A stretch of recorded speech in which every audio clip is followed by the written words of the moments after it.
കഴിഞ്ഞാൽ ഹൈ ഉണ്ടാവും. ഈ മെൻ്റൽ ഹൈസ് ഉണ്ടാക്കുക, ലഹരികൾക്ക് അടിമയാകുക എന്ന് പറയുന്നത് ശരിയല്ല. അപ്പോൾ അത് സ്വയം നശിപ്പിക്കലാണ്. മതത്തിനടിമയാവുന്നതും മദ്യത്തിനടിമയാവുന്നതും കഞ്ചാവിനടിമയാവുന്നതും ഒക്കെ സ്വയം നശിപ്പിക്കലാണ്. അത് ഒഴിവാക്കിക്കൊണ്ട് നിങ്ങൾ സന്തോഷം ഉണ്ടാക്കുക മറ്റുള്ളവർക്ക്. അങ്ങനെയാണ് ഒരു സ്വതന്ത്ര ചിന്തകൻ്റെ ധാർമ്മികത ഉരുവം കൊള്ളുന്നത്. ഞാൻ ഒരുപാട് പോയിന്റുകൾ പറഞ്ഞു, അത് ചുരുക്കി അങ്ങനെ പറയാൻ സാധിക്കും. ഇനി മറ്റൊന്ന്, ഒരു സാധാരണ ശാസ്ത്ര അറിവുള്ള ഞാൻ എങ്ങനെ ഒരു ഇലക്ട്രോണിനെ യാഥാർത്ഥ്യമായി അംഗീകരിക്കണം? ഇലക്ട്രോണിനെ അംഗീകരിക്കുന്ന ഒരു സാധാരണ യുക്തിവാദിയുടെ ലോജിക്കാണ് അറിയേണ്ടത്. ഇലക്ട്രോണിനെ നിങ്ങൾ അംഗീകരിക്കണമെന്ന് നിർബന്ധമില്ല എന്നുള്ളതാണ് ആദ്യത്തെ കാര്യം. മനസ്സിലായില്ലേ?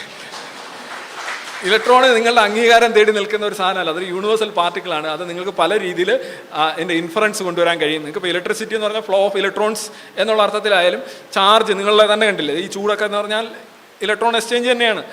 അപ്പോൾ നിങ്ങളത് അംഗീകരിക്കേണ്ടുന്ന ഒരു അംഗീകാരം തേടി കാത്തിരിക്കേണ്ട ഒരു വ്യവസ്ഥ അതിനകത്തില്ല, അതുള്ളതാണ്. നിങ്ങൾക്ക് വേണമെങ്കിൽ